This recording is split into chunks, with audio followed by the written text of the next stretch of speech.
बिस्मिल्लाहिर्रहमानिर्रहीम। अस्सलाम वालेकुम। I am professor Mohammad Tayyab Iqbal, your English teacher. आज हम ईडियम्स और फ्रेजल वर्ब पढ़ने जा रहे हैं। आपके सेकंड ईयर के फाइनल एग्जामिनेशन में ईडियम्स 10 नंबर का सवाल आया करता है और ईडियम्स का पेयर बना करता है फ्रेजल वर्ब्स के साथ। यानी टोटल 10 ईडियम्स और फ्रेजल वर्ब मिल के आया करते हैं और उनमें से आपने 5 को अटेम्प्ट करना होता है। 2 नंबर का एक सेंटेंस होता है। इन टोटल 10 ईडियम्स और फ्रेजल वर्ब आएंगे और उनमें से 5 के आपने सेंटेंसेस बनाने होंगे और हर एक ईडियम या फ्रेजल वर्ब 2 नंबर का हुआ करता है जिसका आपने एक सेंटेंस बनाना है। इसके अंदर कोई मखसूस तादाद नहीं हुआ करती कि इसमें से ईडियम कितने आने हैं और फ्रेजल वर्ब कितने आने हैं। आम तौर पर जो इसमें रेशो रखी जाती है वो यही हुआ करता है कि 6 या 7 ईडियम और 3 या 4 फ्रेजल वर्ब आया करते हैं। तो हम यहाँ पर दोनों ही पढ़ेंगे। तो आज हम शुरू करते हैं ईडियम और फ्रेजल वर्ब। इसके लिए हम बोर्ड पर चलते हैं।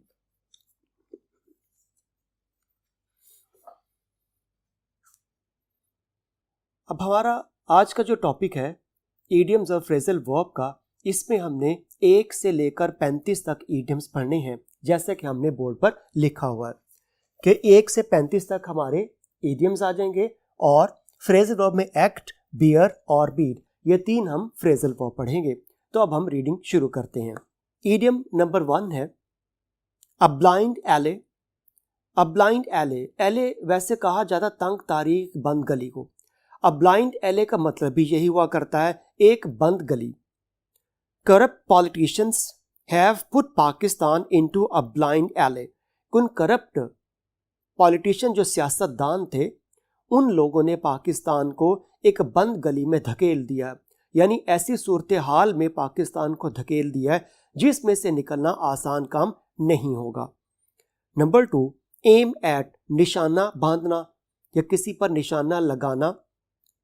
He aimed at the target and hit the bull's eye.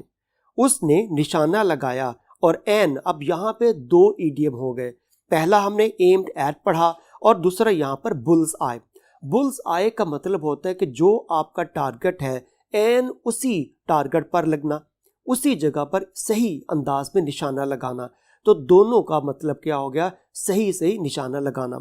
तो सेंटेंस है ही एम्ड एट द टारगेट, उसने निशाना बांधा, एंड हिट द बुल्स आई, और एन उसी जगह पर निशाना लगाया या तीर या गोली मारी।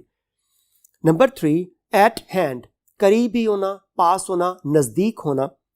आई am studying hard because my exams are at hand. मैं स्टडिंग हार्ड बहुत मेहनत से पढ़ रहा हूं क्योंकि मेरे इम्तिहानात करीब ही हैं।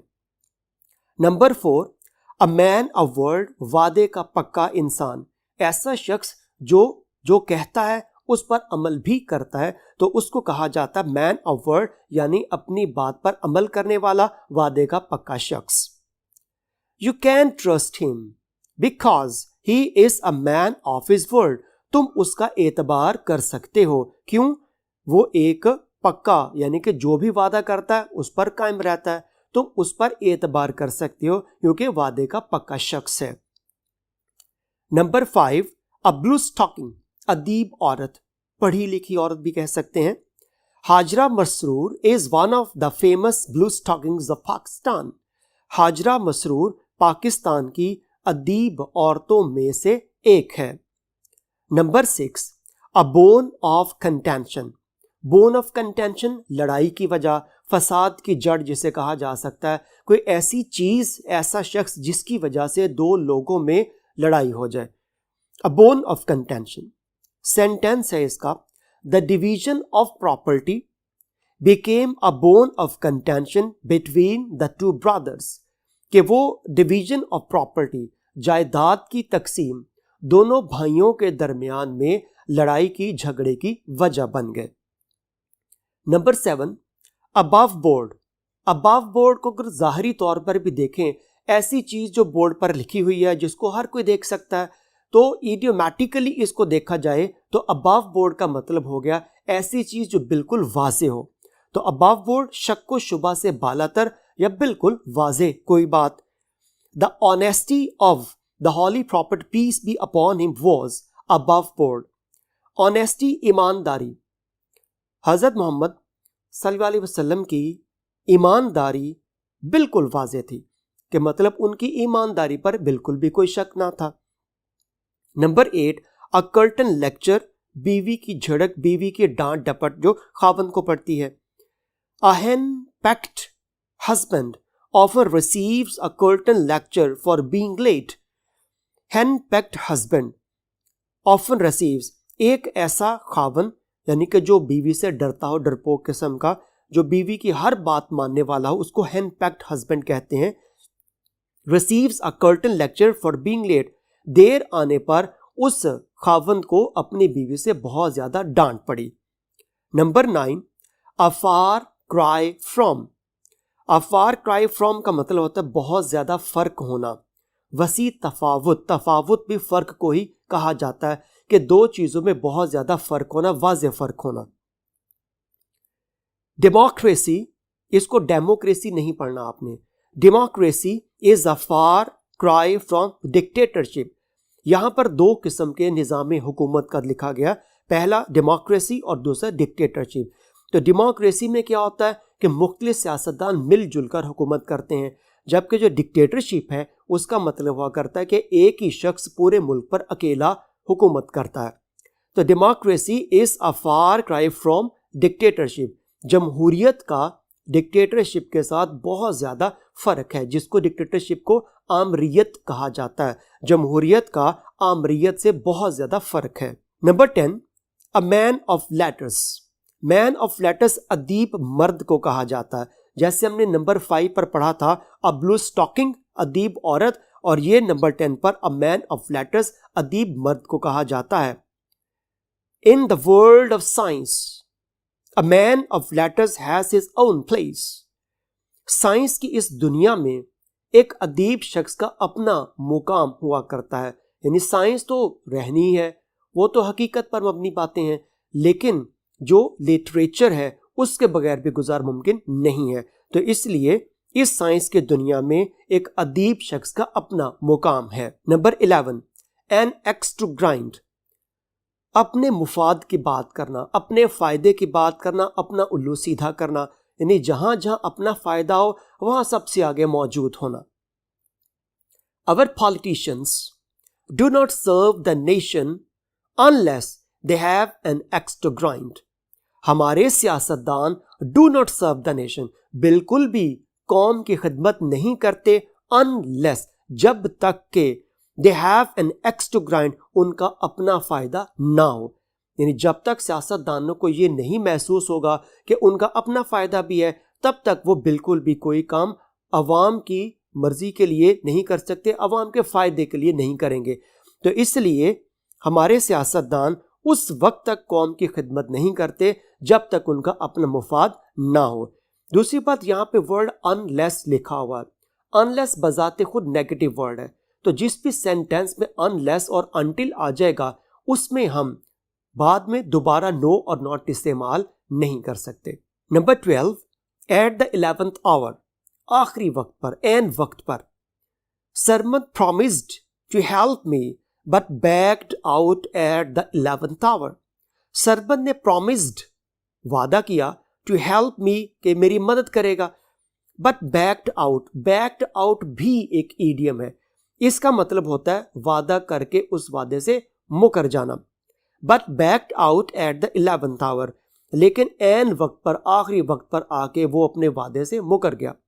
सरमद ने मेरी मदद का वादा किया लेकिन एन वक्त पर आके वो मुकर गया। नंबर 13, अ मेडन स्पीच, पहली तकरीर। किसी भी जगह पर की जाने वाली किसी शख्स की पहली तकरीर को कहा जाता है a maiden speech. Ahmed became nervous during his maiden speech. Ahmed अपनी पहली ही तकरीर में थोड़ा सा नर्वस, परेशान हो गया। नंबर 14, एट लेंथ, तफसीलन, कोई बात तफसील से बयान करना। The minister spoke about the evils of corruption at length in the meeting. Minister, उस वजीर ने उस मीटिंग में, उस इजलास में करप्शन के मौजू पर, करप्शन की बुराइयों पर, उसके असरात पर बहुत तफसील से गुफ्तगू की। मिनिस्टर ने मीटिंग में करप्शन के असरात पर बहुत तफसील से गुफ्तगू की। नंबर 15, अ नैरो शेव, या इसी को आ हेयर ब्रेथ एस्केप भी लिखा जाता है, और दोनों का एक ही मतलब है, यानी बाल बाल बचना। अ नैरो शेव या आ हेयर ब्रेथ एस्केप दोनों का एक ही मतलब है, बाल बाल बचना। Luckily I had a narrow escape from an accident yesterday, खुशकिस्मती से मैं कल एक हादसे से बाल बाल बच गया, यानी कि हादसा होते होते मैं बच गया उससे। नंबर 16, अ रोलिंग स्टोन, ऐसा शख्स जो कभी किसी पार्टी में शामिल हो जाए, कभी किसी पार्टी में, कभी इस ग्रोह में, कभी उस ग्रोह में, तो ऐसा शख्स जो बार बार अपनी वफादारी को बदलता रहे। An inconsistent person never succeeds because a rolling stone gathers no moss, एक इनकंसिस्टेंट गैर मुस्तकिल मिजाज शख्स, इनकंसिस्टेंट पर्सन, ऐसा शख्स जिसका मिजाज मुस्तकिल ना हो, वो बदलता रहे, कभी कुछ करे कभी कुछ करे। एक गैर मुस्तकिल मिजाज शख्स कभी कामयाब नहीं होता, क्योंकि आगे मुकम्मल अलग से एक कोटेशन की शक्ल में ईडियम लिखा हुआ है, a rolling stone gathers no moss. इसका मतलब होता है कि एक लुढ़कता हुआ पत्थर कभी भी लुढ़कते हुए पत्थर पर काई नहीं जमती, यानी एक पत्थर रास्ते में पड़ा हुआ है, अगर कोई ठोकर लगेगी पत्थर आगे चला जाएगा, फिर कोई ठोकर लगेगी फिर और आगे चला जाएगा, तो उसके ऊपर मट्टी नहीं जमती।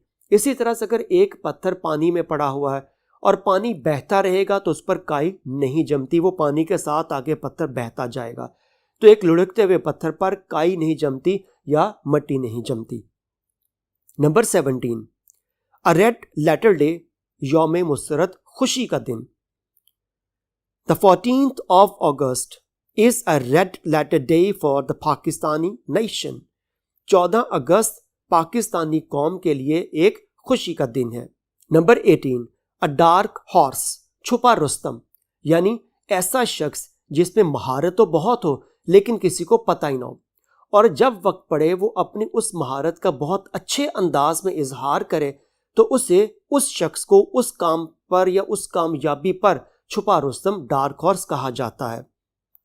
अ dark horse can cause any upset, एक छुपा रुस्तम किसी भी किस्म का अपसेट कर सकता है। नंबर 19, अ ब्लैक शीप, ब्लैक शीप निकम्मा, ये काली भेड़, इसको हम गद्दार के मानी में भी इस्तेमाल करते हैं, यानी जो धोखा देने वाला शख्स हो। A black sheep can spoil others too, एक निकम्मा शख्स, बुरा शख्स दूसरों को भी खराब कर सकता है। एट क्रॉस पर्पस, नंबर 20 है, एट क्रॉस पर्पस, इख्तलाफ होना। क्रॉस का मतलब होता है काटना, एक दूसरे को क्रॉस करना, यानी अगर एक शख्स कह रहा है मैंने दाएं जाना, दूसरा के नहीं बाएं जाना, तो दोनों एक दूसरे के जो बात की जा रही है उससे मुख्तलिफ राय दे रहे हैं, तो ऐसे जो नुक्ता नज़र हुआ करते हैं उन्हें कहा जाता है cross purpose.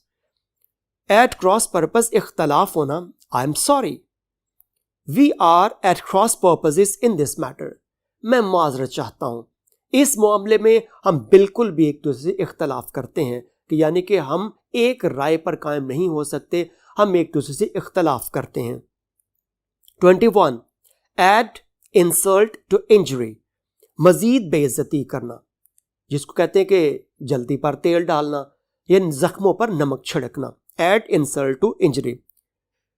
The inspector beat the protester hard and added insult to injury by putting him behind the bars. Inspector ने पहले तो उस प्रोटेस्टर को, एहतजाज करने वाले शख्स को मारा, जब मार के भी उसका जी नहीं भरा तो इस इंस्पेक्टर ने मजीद उसकी बेइज्जती कैसे की, उसको putting behind the bars, jail में डाल दिया, सुलाखों के पीछे भेज दिया। इंस्पेक्टर ने पहले एहतजाज करने वाले को बुरी तरह मारा और मजीद बेइज्जती यूं की कि उसको जेल में भेज दिया। 22, अमेज़न, बहादुर खातून को कहा जाता है Amazon. The way Razia Sultana fought to power proved her to be an Amazon, वो अंदाज, जिस अंदाज से रजिया सुल्ताना लड़ी उससे साबित हुआ कि वो एक बहादुर खातून थी। 23, and I wash नजर का धोखा, जाहिरी तौर पर धोखा फरेब खाना। Her grief over the death of her rival was just an eyewash. Her grief over the death of a rival, उसका गम कि अपने राइवल कहते हैं मुखालिफ शख्स को, अपने मुखालिफ शख्स की मौत पर गम का इजहार करना महज एक जाहिरी धोखा फरेब था। 24 अ रॉटन एग, गंदा अंडा, बुरा शख्स, corrupt person. A rotten egg can spoil others too, एक बुरा शख्स दूसरों को भी खराब कर सकता है। 25 to be all in all, all in all करता धरता, ऐसा शख्स जिसके पास तमाम किस्म के इख्तियारात हों उसे कहा जा सकता है all in all. Allah is all in the universe, के अल्लाह ताला इस कायनात के करता धरता है कि उन्हीं की निगरानी में सब कुछ चलता है। 26 to be a wet blanket, wet blanket हौसला शिकन इंसान, खुद तो कोई काम करे ना, अगर कोई दूसरा शख्स वो काम करे उसकी भी हौसला शिकनी करना। Nobody likes the company of a wet blanket because of his discouraging behavior. कोई भी शख्स उसकी कंपनी सोहबत को पसंद नहीं करता, यानी उस हौसला शिकन इंसान की सोहबत को कोई भी शख्स पसंद नहीं करता। क्यों? क्योंकि वो हर वक्त डिस्करेजिंग बिहेवियर, हौसला शिकन वाला रवैया इख्तियार करता है, छोटी छोटी बात पर दूसरों की हौसला शिकनी करता है। 27 to be all at sea, हवास बाख्ता हो जाना, परेशान हो जाना। The father was all at sea due to the sudden death of his only son, वालिद अपने अकलौते बेटे की अचानक वफात पर बहुत ज्यादा हवास बाख्ता या परेशान हो गया। 28 to be at daggers drawn, dagger वैसे तो खंजर को कहा जाता है, डैगर्स ड्रॉन इडियोमैटिकली हम पढ़ रहे हैं इसको, मतलब बहुत ज्यादा सख्त किस्म की दुश्मनी होना, जिसे जानी दुश्मनी भी कह सकते हैं, सख्त अदावत या दुश्मनी होना। America and China are at daggers drawn these days, America और चाइना आजकल या इन दिनों में सख्त दुश्मन है एक दूसरे के। 29 to be at home in, at home in माहिर होना किसी भी काम के अंदर। Pastor's daughter was at home in using a microscope, pastor की बेटी माइक्रोस्कोप के इस्तेमाल करने में माहिर है। 30 to be at one's wits ends, सख्त हैरान परेशान होना। विट्स कहा जाता है कि हाजिर जवाबी को, यानी कि हाजिर दमागियों किसी बात को कैसे जवाब देना है। He is at his wits end due to the heavy loss in his business, अपने कारोबार में शदीद नुकसान की वजह से वो सख्त परेशान है। 31 टू बी एट लार्ज, फरार हो जाना, आजाद हो जाना, भाग जाना। The criminals are at large in the city, के इस शहर में जो क्रिमिनल्स हैं, मुजरिम हैं, वो आजादाना घूम फिर रहे हैं। 32 to be an apple of discord, apple of discord या बोन ऑफ कंटेंशन दोनों का एक ही मतलब होता है, यानी फसाद की जड़, लड़ाई की वजह, झगड़े का सबब। तो apple of discord, the division of property became an apple of discord among the sons, जायदाद की तकसीम बेटों के दरमियान उस झगड़े की वजह बनी। 33 to be at one's beck and call, one's जब भी ONE' का वर्ड आ जाए किसी भी ईडियम में, इसका मतलब हुआ करता है कि जो सब्जेक्ट होगा उसका पोजेसिव केस यहां पर लगाना, यानी वंस एक पोजेसिव केस है तो इसके जगह पर पोजेसिव केस ही इस्तेमाल किया जाएगा। At one's beck and call, किसी के हुक्म का ताबे होना, कि जैसे हुक्म मिले फौरन उस हुक्म पर अमल करने के लिए पहुंच जाना। A good Muslim should be at the beck and call of Allah, एक अच्छा मुसलमान अल्लाह ताला के हुक्म के ताबे होता है, यानी कि जब भी अल्लाह का हुक्म आता है उस पर अमल करने के लिए वो तैयार रहता है। 34 to be a man of straw, ऐसा शख्स जिसकी कोई अपनी औकात, कोई हैसियत ना हो, बेहैसियत शख्स। A poor man is considered to be a man of straw in the world of today, आज के दौर में एक गरीब इंसान को, गरीब आदमी को बेहैसियत तस्वुर किया जाता है, यानी उसकी कोई औकात, की वैल्यू हुआ ही नहीं करती। 35 to be a bed of roses, एक बहुत ही पुरसुकून आरामदेह चीज या आरामदेह जगह। Life is not always a bed of roses, जिंदगी हमेशा पुरसुकून नहीं हुआ करती, यानी कभी अच्छाई कभी बुराई मिलती है, कभी खुशी कभी गम मिलता है, इसलिए जिंदगी हमेशा से एक जैसी खुशी की, आराम की जगह नहीं हुआ करती। तो ये थे आज के हमारे 35 इडियम्स। अब उसके बाद जो हमारा दूसरा टॉपिक था वो था फ्रेजल वर्ब्स एक्ट, बियर और बीट। जैसे कि पहले मैंने बताया था कि इडियम और जो फ्रेजल वर्ब्स हैं वो दोनों ही आपके सवाल में आएंगे। उसमें 6 या 7 इडियम्स होंगे, 3 या 4 उससे फ्रेजल वर्ब हुआ करते हैं, और दोनों का मानी इसी अंदाज में लिखा जाता है, यानी कि दोनों के आपको सेंटेंस बनाने होंगे, और 2 नंबर का एक सेंटेंस हुआ करता है और आपने 5 सेंटेंस बनाने। इसमें एक बात जो ज़्यादा अहम वो ये है कि आपको जिस इडियम का सेंटेंस सही बनाना आए आपने उसी को पहले अटेम्प्ट करना है, यानी आप टोटल 5 इडियम अटेम्प्ट करने। अगर आप 7-8 कर देते हैं, पहले 1 या 2 गलत हो गए, आखिरी वाले ठीक हैं, तो बाज़ औकात जो एग्जामिनर हुआ करता है वो बाद वालों की चेक ही नहीं करता। इसलिए बेहतर है कि आप वही 5 इडियम अटेम्प्ट कीजिएगा जिनके सेंटेंस आपको अच्छी तरह आते हों। तो अब हम फ्रेजल वर्ब को शुरू करते हैं। नंबर 1 है एक्ट का पहला, एक्ट अपॉन, अमल करना। We should act upon the advice of our teachers, हमें अपने असातिज़ा की नसीहत पर अमल करना चाहिए। नंबर 2 एक्ट अप, अच्छी तरह काम का ना करना। My old car is always acting up, मेरी पुरानी गाड़ी अक्सर सही तरह से नहीं चलती। नंबर 3 एक्ट आउट, अमली तौर पर कोई चीज करके दिखाना, प्रैक्टिकली किसी चीज को परफॉर्म करना।